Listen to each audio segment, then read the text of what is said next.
Voilà, ce soir, j'aimerais voir un personnage méconnu de la Bible, parce qu'on a cette série qu'on a commencé. Donc, vous me direz si vous le connaissez, celui-là. Alors, si vous êtes là depuis longtemps, je pense que vous le connaissez. Sinon, c'est probable que non. Alors, voilà, le personnage de ce soir, eh bien, on lit son histoire dans Actes chapitre 13. Actes chapitre 13, versets 6 à 12. En réalité, il y a deux personnages, mais on va s'arrêter sur un des deux. Actes chapitre 13, verset 6. Voilà, il s'agit de Barnabas et Saul.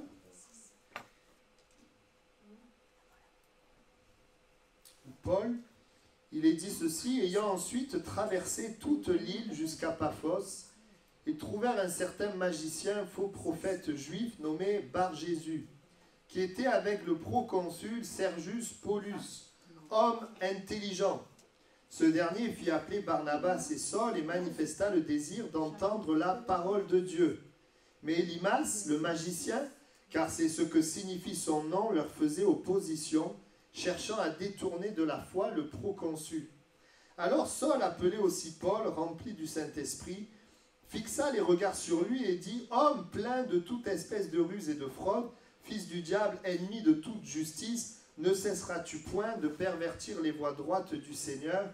Maintenant, voici, la main du Seigneur est sur toi, tu seras aveugle et pour un temps, tu ne verras pas le soleil. Aussitôt, l'obscurité et les ténèbres tombèrent sur lui, et il cherchait en tâtonnant des personnes pour le guider. Alors le proconsul, voyant ce qui était arrivé, crut, étant frappé de la doctrine du Seigneur. Amen. Voilà, j'aimerais ce soir vous parler de cet homme qui s'appelle Sergius Paulus. Sergius Paulus. Et le titre, c'est la séduction ou la vérité, je l'ai nommé comme ça. L'Écriture dit donc que Barnabas et Saul, ils sont envoyés par le Saint-Esprit, on ne l'a pas lu, mais c'est au verset 4, ils sont envoyés sur l'île de Chypre. Et donc, ils sont sur cette île, et sur cette île, il y a cet homme, Sergius Paulus, qui est un proconsul. Un proconsul, c'est un homme de pouvoir, un homme d'autorité. Et pour être précis, le titre de proconsul était donné par les Romains de l'Antiquité à ceux qui, pendant un an, avaient exercé la charge de consul. Et donc, ils exerçaient cette charge, et une fois sortis de fonction, les consuls étaient envoyés par le Sénat romain dans une province de l'Empire pour la gouverner. Voilà, donc il a certainement avant été consul et envoyé en Chypre pour être proconsul de Chypre. L'histoire a retenu son nom, hein, on l'a dans la Bible, même dans l'histoire, hein, on a son nom. D'ailleurs, il était sous l'empereur Claude, et donc c'est un Romain. Et l'Écriture nous dit de cet homme, donc déjà deux caractéristiques qu'on voit. C'est un homme de pouvoir, un homme qui a de l'autorité, un homme qui a un certain statut, et l'Écriture dit, on l'a lu, qu'il est intelligent. Vous avez vu, il est intelligent. Donc, ça veut dire quelqu'un qui a la faculté de connaître et de comprendre les choses. Mais alors, il y a cette sorte de tableau un petit peu particulier, étrange.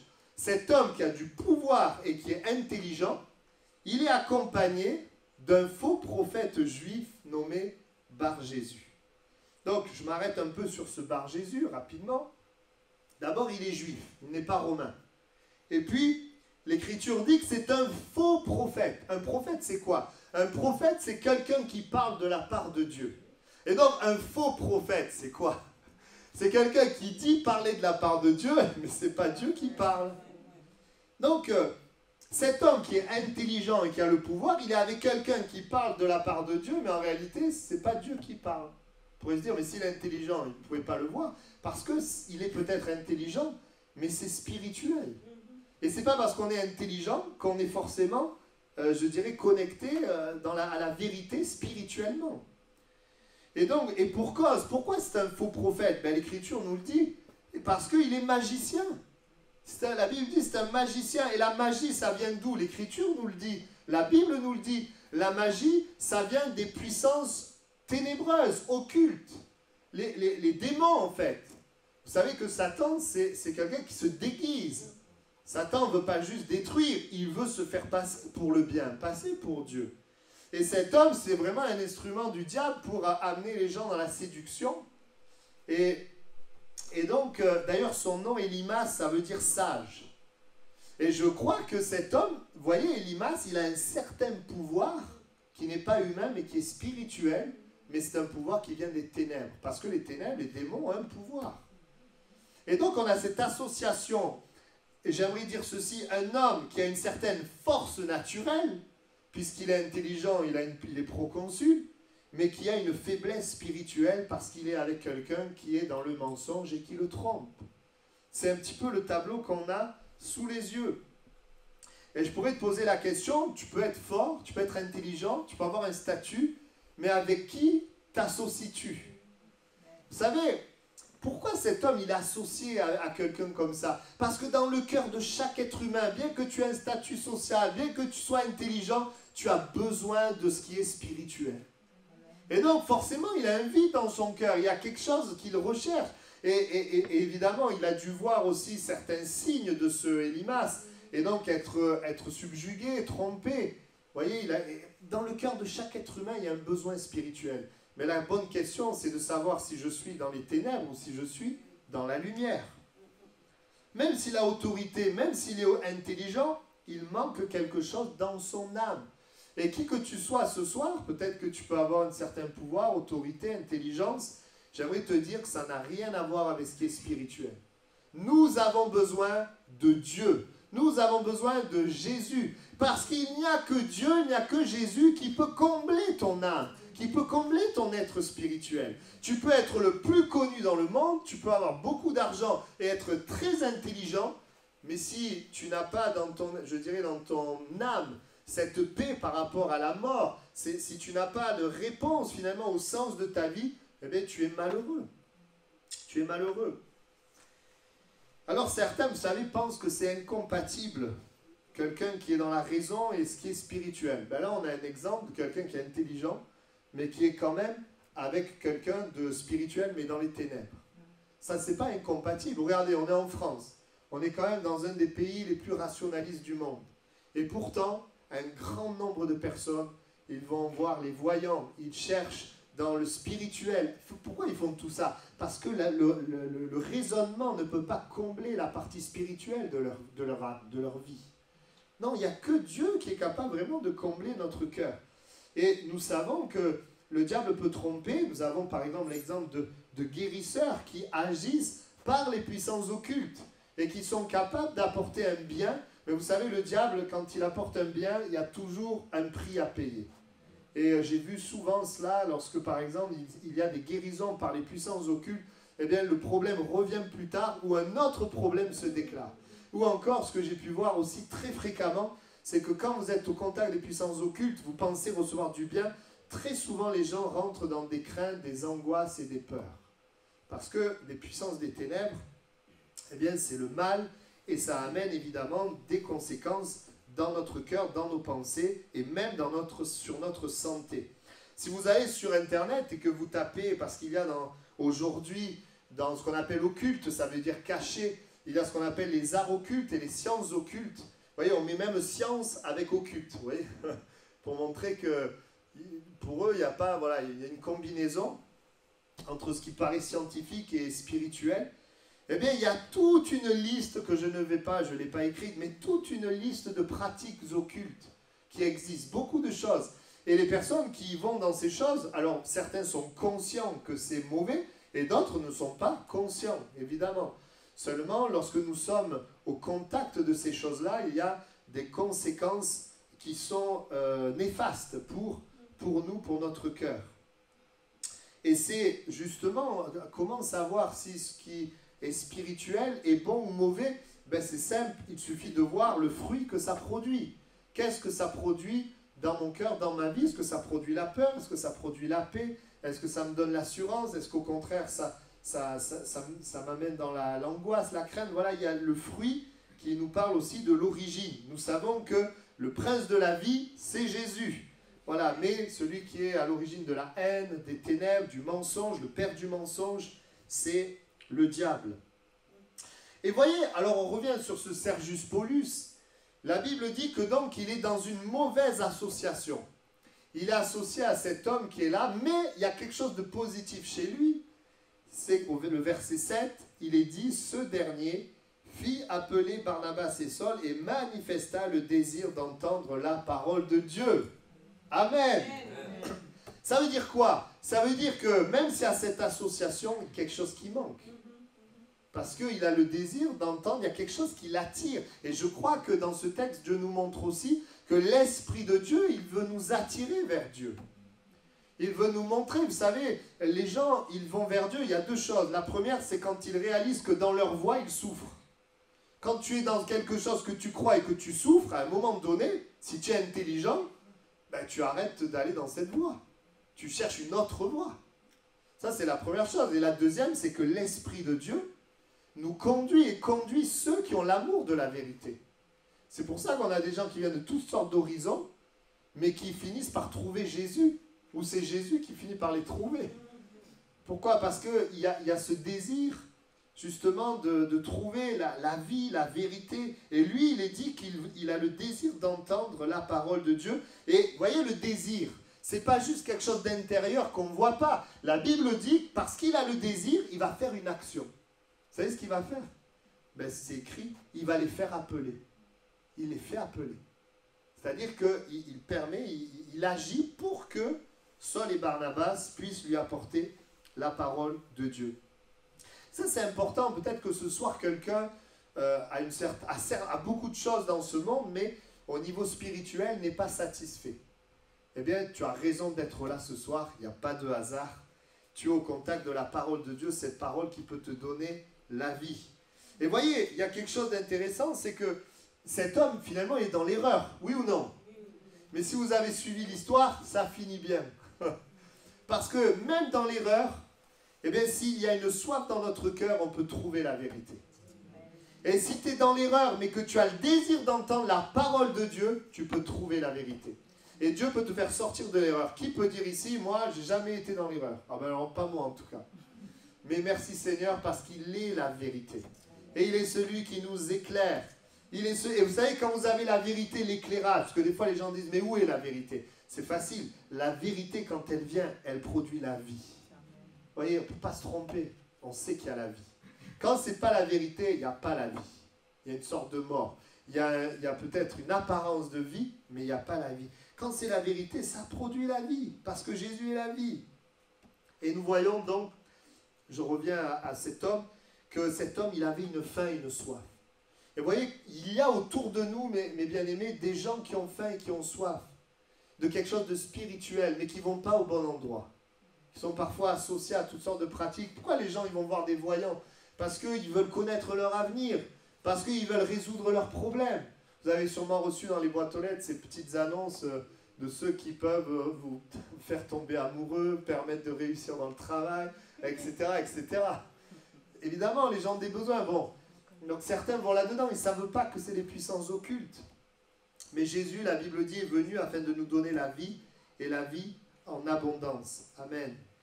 Alors c'est intéressant parce qu'il est dit qu'il a le désir d'entendre la parole de Dieu. Il n'est pas dit qu'il veut entendre Barnabas et Saul, ce qu'il pense. Il n'est pas dit qu'il voulait entendre les pensées de Barnabas et Saul. Il veut entendre la parole de Dieu. Et il a raison.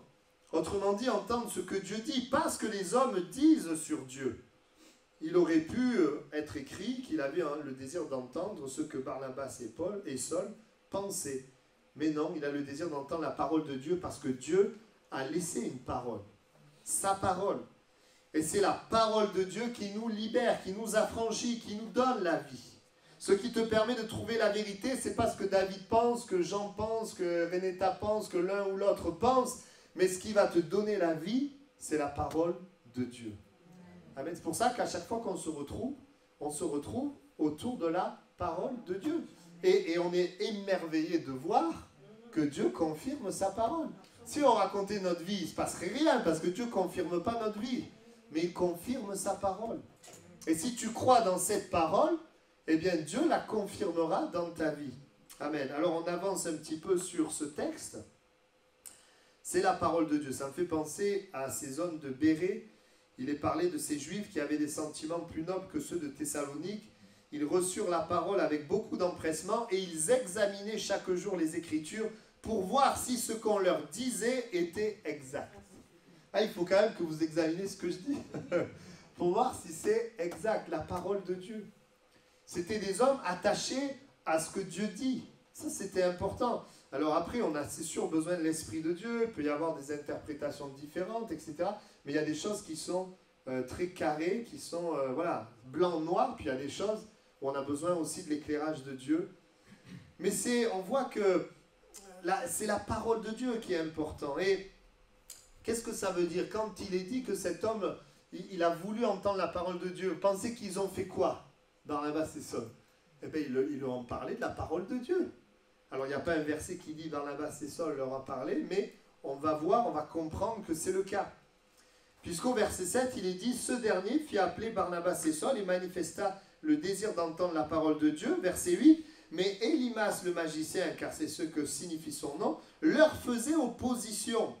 Donc, il fait opposition à qui? Eh bien, à Barnabas et Saul qui apportent la parole de Dieu, cherchant à détourner de la foi le proconsul. Donc si Élymas cherche à détourner de la foi, c'est que Paul et Barnabas sont en train d'enseigner, d'apporter la parole de Dieu à Sergius Paulus. Alors je voudrais qu'on s'arrête sur trois choses importantes de Paul et Barnabas. Premièrement, Paul et Barnabas, au début, ils ne viennent pas pour combattre le magicien. Ça c'est important qu'on voit ça. La première chose qu'on voit, nous on n'est pas là pour juste aller chercher les démons ou les magiciens, on n'est pas là pour, non, on n'est pas là pour combattre les ténèbres, vous allez comprendre ce que je veux dire. C'est pas ça notre mission première. Le deuxième point, c'est quoi? C'est que leur mission première, c'est d'apporter la parole de Dieu à Sergius Paulus. Ça, c'est notre mission première. C'est d'apporter la parole de Dieu aux hommes qui veulent l'entendre, à ceux qui ont faim et qui ont soif. Et pas notre propre parole, mais ce que Dieu dit.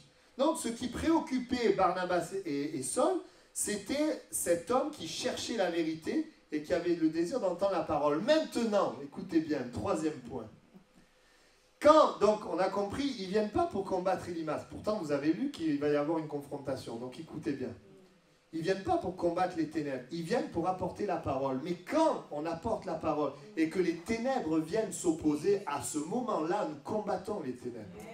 À ce moment-là, nous ne laissons pas les ténèbres gagner, vaincre. Mais vous voyez, on n'est pas là. Notre but, ce n'est pas de chercher les démons qui sont là ou d'aller au contact des magiciens ou de... Non. Notre but, c'est d'apporter la parole. Et quand il y a de l'opposition, alors Dieu nous a dit, chassez les démons, prenez autorité. Parce que on ne va pas laisser le diable, les démons, empêcher les personnes de connaître la vérité. Alors, ce n'est pas nous qui faisons, mais c'est la puissance du nom de Jésus. C'est notre foi dans le nom de Jésus. Et c'est ce qu'on voit dans ce texte. Vous avez lu avec moi, il s'est opposé pour empêcher cet homme d'avoir la foi. Alors Paul va faire quelque chose qu'on va méditer. Ce n'est pas tous les jours qu'on va méditer ce texte. Alors, on va voir ensemble, c'est intéressant. On voit donc quand Élymas vient s'opposer à la parole de Dieu pour détourner le proconsul, il intervient et l'Écriture nous précise, rempli du Saint-Esprit. Vous voyez, l'Esprit a conduit Paul à une confrontation spirituelle. Mais pourquoi? Parce qu'il était en train d'apporter la parole de Dieu et que le diable est venu. Et finalement, quand on regarde l'exemple de Jésus, c'est la même chose. Jésus, il n'est pas venu sur terre pour chercher les démons et le diable. Il est venu apporter le royaume. Et dès que le diable y venait, il le chassait. Dès que les démons s'interposaient, il les chassait. C'est l'exemple qu'on a. Parce qu'aujourd'hui, on est dans un monde où il y a le ministère de faire que de chasser les démons, il n'y a que de ça, que ça. Vous voyez, on pourrait être focalisé sur des aspects. Sur cet aspect ou cet aspect. Frères et sœurs, il faut nous focaliser sur la parole de Dieu et l'exemple de Jésus dans la Bible. Amen. Donc, qu'est-ce qu'il va faire? Eh bien, il intervient. Il n'a pas rien dit. Il aurait pu dire, bon ben, écoute, tant pis, hein, on laisse tomber, c'est pas grave. Non, il est intervenu. L'Esprit de Dieu va l'amener vraiment à une sorte de confrontation. On va comprendre. Et je vais un petit peu décrire, on va essayer ensemble de décrire ce qui se passe. Alors Saul, je vais lire versets 9 et 10 et 11. Appelé Paul, rempli du Saint-Esprit, fixa les regards sur lui, donc il s'agit du magicien, et dit, homme, alors attention, c'est raide, homme plein de toute espèce de ruse et de fraude, fils du diable, ennemi de toute justice, ne cesseras-tu point de pervertir les voies droites du Seigneur? C'est pas fini. Maintenant, voici, la main du Seigneur est sur toi, tu seras aveugle et pour un temps, tu ne verras pas le soleil. Et regardez, aussitôt l'obscurité et les ténèbres tombèrent sur lui et il cherchait en tâtonnant des personnes pour le guider. Alors ça paraît raide un peu, hein, mais on va voir ensemble ce qui se passe. D'abord, Paul dit homme plein de toute espèce de ruse et de fraude. Pourquoi? Parce qu'à l'intérieur de lui, l'influence qui est là, c'est les démons en fait. Et le diable et les démons, c'est la ruse et la fraude. Et en fait, au travers de cette parole, qu'est-ce que Paul fait? Il éclaire, il dévoile finalement ce qui est là, ce qui est la vérité, puisque lui se faisait passer comme quelqu'un voulant apporter le bien. Mais là, Paul, il montre la vérité, la réalité. Il montre la ruse, la fraude. Il montre au-delà de la belle apparence, il montre qu'en fait, Sergius Paulus est trompé par cet homme. Et puis il dit fils du diable, c'est-à-dire qu'il parle de la nature. La nature finalement de l'œuvre et de ce qu'il est en train de faire, il montre que c'est les ténèbres et non pas Dieu. Et puis ensuite il dit ennemi de toute justice qui pervertit les voies du Seigneur. Il montre la gravité, il montre le péché en fait. La gravité parce qu'il prend le nom de Dieu et dénature Dieu. Donc il dit tu pervertis les voies du Seigneur. Tu te fais passer pour Dieu et en réalité tu prends un autre chemin. Il y a une parole qui montre le péché, la gravité. Et verset 11, il va y avoir une conséquence pratique. Dieu va intervenir, c'est assez particulier et je vais quand même le commenter cela, parce qu'il va permettre un aveuglement sur ce magicien. Et je vais peut-être vous choquer, mais ce qui a été fait là est motivé par l'amour. Pourquoi? Je vais vous l'expliquer. Parce qu'en faisant cela, on évite que cet homme fasse encore plus de mal. Le fait qu'il soit aveugle, c'était pour finalement empêcher qu'il continue de faire plus de mal.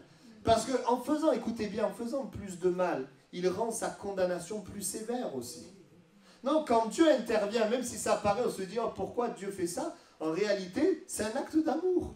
C'est pour l'empêcher de faire plus de mal encore autour de lui et rendre bien moins sévère sa propre condamnation.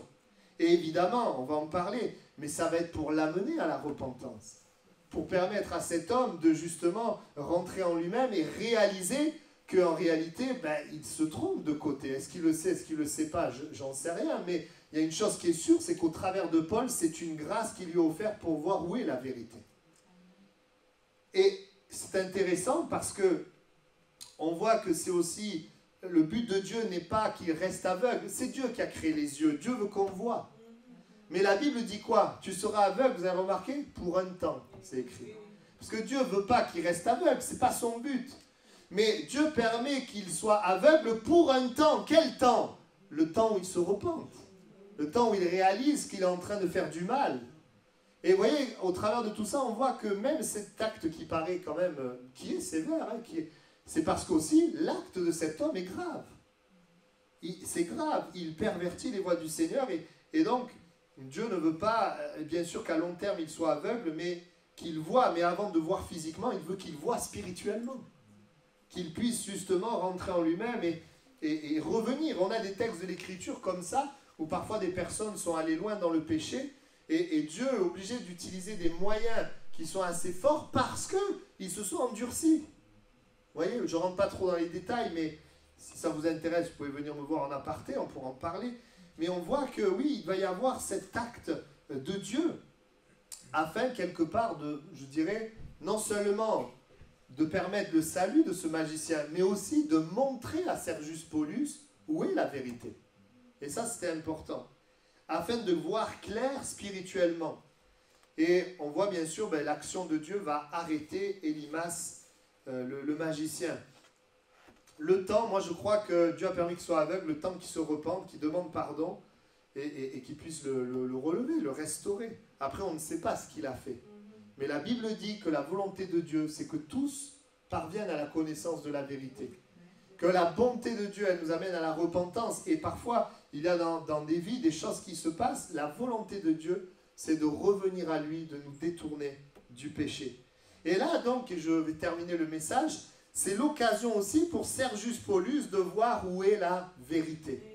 Il va voir où est la vérité. On n'est plus dans des paroles, mais on est dans une démonstration de puissance. Où il va réaliser qu'en fait, Paul et Barnabas, Saul et Barnabas, leur parole est vraie, Dieu confirme la parole. Ils voient qu'en réalité, eh bien, c'est eux qui sont la vérité. Regardez, c'est très intéressant. Alors, le proconsul, voyant ce qui était arrivé, crut, et regardez bien, étant frappé de la doctrine du Seigneur. Regardez, il croit à cause de deux choses. On l'a lu. Premièrement, voyant ce qui était arrivé, c'est-à-dire le fait que le magicien devienne aveugle. L'acte de Dieu. Ça va amener Sergius Paulus à croire dans la parole de Dieu. Donc, premièrement, il voit la démonstration de puissance. C'est pour ça que autour de nous, il ne nous faut pas juste parler, il nous faut prier pour qu'il se passe des choses. Parce que si on dit aux gens, Jésus t'aime, il veut résoudre tes problèmes, et qu'on prie pour les problèmes, et qu'il ne se passe rien, comment on fait? Ils ne vont pas nous croire. Mais Dieu veut confirmer sa parole. Mais je voudrais vous encourager. Hein. Le Seigneur, il confirme sa parole. Il veut plus agir que toi. Donc, il y a le fait de voir la puissance de Dieu. Et puis, il est dit aussi, étant frappé de la doctrine du Seigneur. C'est-à-dire qu'il est convaincu par ce qu'il voit, mais il est aussi convaincu par la parole de Dieu elle-même. Il est frappé par la doctrine, la vérité. La parole, vous savez, c'est comme une épée. Elle est puissante. Elle nous touche. L'esprit la prend, la rend vivante. Parfois, bien sûr, ça amène la vie. Ça amène toujours la vie. Mais des fois, ça vient aussi trancher, couper avec des choses qui sont mauvaises. Le Seigneur révèle, montre. Là, cette voie-là, elle est mauvaise. Il faut couper. Ça fait un peu mal, mais c'est un mal pour un bien. Vous comprenez? Ou quand vous avez un gros problème de santé, je ne sais pas si vous avez un ulcère ou quelque chose, il y a des choses où, par exemple, mettez une écharpe. Il faut l'enlever. Tu ne vas pas être là, juste mettre de la pommade en gardant l'écharpe dans ton... Non. On l'enlève d'abord. Et après, on soigne. Oui ou non? Toi, tu gardes l'écharpe. Non. Donc voilà, ça c'est important qu'on comprenne. Le Seigneur, a des moments, par sa parole, il veut enlever ce qui est mauvais en nous. Il veut intervenir. Et là, il va trouver la voie spirituelle, vraie, authentique, pour le salut et pour la vie du royaume. Amen. Amen. Alors, je trouvais intéressant qu'on médite sur cet homme, Sergius Paulus, qui voyait, avait un certain statut, une certaine position, mais qui était associé, qui était dans le mauvais côté spirituel.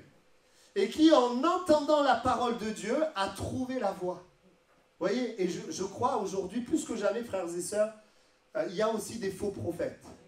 Et sur Internet, il y en a. Il y a aussi du vrai, il ne faut pas non plus, il y a des choses très bonnes, il y a des hommes de Dieu. Mais ce qui est important, c'est la parole de Dieu. Et amener avec l'Esprit de Dieu dans le bon contexte. Pas isoler le texte du contexte, mais... On a vraiment besoin de rester attaché à ça. Alors, on va terminer simplement ce temps, cette petite méditation ensemble. Voilà, Sergius Paulus, c'est l'image d'un homme qui, malgré sa position, son intelligence, cherchait à combler un vide spirituel au mauvais endroit. Voyez, et, merci Seigneur, il a trouvé la vérité. Merci Seigneur. Et voyez, aucun diable, aucun démon, aucun ténèbre ne peut empêcher quelqu'un qui cherche la vérité de trouver. Écoute-moi, si tu viens à la parole de Dieu, si tu cherches la vérité, si dans ton cœur tu as l'amour de la vérité, Dieu va te trouver. Amen. Tu vas trouver, tu auras la vie. Tu auras la vie. Est-ce que je veux la vérité ou est-ce que je veux ce qui m'arrange? Vous voyez, c'est ça la question. On veut la vérité. Et puis on peut avoir du pouvoir, de la sagesse, de l'intelligence et trouver Dieu parce que le salut, eh bien, c'est pour tous. Et parce qu'on est tous des êtres spirituels, on peut trouver le Seigneur. Notre but n'est pas de chercher à nous battre contre le diable aussi, mais de chercher à annoncer la parole de Dieu, et si le diable s'interpose, de le chasser. Amen. Amen. Et quand on est dans la vérité, comme Paul et Barnabas, eh bien Dieu agit concrètement, il y a un fruit. La parole de Paul, il a parlé, ils ont parlé, mais Dieu a confirmé. Et moi, je suis tellement content de savoir que je ne suis pas tout seul à porter la parole de Dieu. J'ai Dieu qui est avec moi pour confirmer. Amen. Moi, vous savez, depuis que je suis à Toulouse-Est avec vous, je vois le Seigneur agir plus qu'avant. Alors, je ne sais pas si c'est parce que je pense que c'est parce que je suis tout seul et que, du coup, si ça ne marche pas, je suis responsable. Je ne sais pas. Je suis là, je porte les choses, vous voyez. Et quand je prie, ce n'est pas une parole pour dire je prie et puis après, on verra bien, quoi. Eh non. Si on prie, on s'attend à Dieu, à ce qu'il intervienne. Des fois, je dis aux gens, vous savez, j'étais prof avant. J'étais bien, moi, j'étais fonctionnaire, j'avais les vacances, je faisais tout. Je ne vais pas faire quelque chose, parler de Dieu aux gens, prier pour eux, et que ça ne marche pas. Si ça ne marchait pas dans le temps, ben ça se saurait, j'aurais arrêté. Mais ça marche parce que Jésus est vivant. Amen. Parce que Dieu est fidèle. Alors c'est vrai qu'il n'agit pas toujours comme on pense, mais il agit toujours selon sa nature. Sa bonté, sa fidélité, son amour. Et c'est vrai que parfois il nous fait du bien, et parfois il veut éclairer notre cœur mauvais pour le changer. Il y a des fois sa parole elle nous fait du bien, il y a des fois sa parole elle nous bouscule. Mais c'est toujours pour la vie. Parce que Jésus est la vie. On va incliner nos têtes ensemble et on va prier. Peut-être qu'au travers de ce texte, il y a quelque chose qui peut te parler. Et j'aimerais te dire, Jésus est la vérité. La parole de Dieu est la vérité. Et même cet homme qui était séduit, eh bien par la parole de Dieu, il a trouvé la voie. Il a trouvé la vérité. Et je crois qu'il y a une prière importante qu'on doit faire pour les gens autour de nous et même pour nous-mêmes. Seigneur, donne-moi l'amour de la vérité. Parce que si les gens ont l'amour de la vérité, eh bien Dieu peut faire quelque chose. Si quelqu'un ne veut pas de la vérité, si quelqu'un ne veut pas, alors c'est très compliqué. C'est très difficile, mais quand on veut de la vérité, eh bien le Seigneur intervient. On va prier ensemble. Seigneur, merci pour l'exemple de cet homme, Sergius Paulus, que tu as sauvé, que tu as trouvé. Nous voyons malgré ses erreurs, malgré cette mauvaise association, et même alors qu'il était intelligent, alors qu'il avait un statut, eh bien, Seigneur, tu as pu le sauver, tu as pu l'éclairer. Il a été, Seigneur, cet homme qui avait soif de la parole de Dieu. Et je te prie pour les personnes qui sont ici, peut-être des gens sont là et ont soif de ta parole, eh bien, je te demande de te révéler à eux. Je te demande particulièrement de les aider dans leurs combats, dans leurs problèmes. Comme tu as intervenu pour cet homme qui avait ce problème d'être associé à quelqu'un de faux et tu l'as aidé, eh bien je te prie ce soir d'aider mes bien-aimés qui sont là et qui ont leurs combats, qui ont leurs problèmes. Interviens Jésus et manifeste-toi comme celui qui est la vérité, le Dieu puissant, le Dieu vivant, comme nous l'avons chanté. Tu fais du bien à quelqu'un ce soir et tu te réveilles. Tu nous aides, nous les chrétiens, Seigneur, à ce que notre priorité soit d'annoncer ta parole. Et tu nous as revêtus de l'autorité de Christ. Seigneur, face aux démons, face aux oppositions, et nous ne voulons pas laisser les ténèbres, Seigneur, voler les âmes. Tu vois les combats que nous menons avec nos bien-aimés qui sont dans des faux raisonnements, dans toutes sortes de mensonges. Nous voulons prendre autorité contre ces mensonges, au nom de Jésus.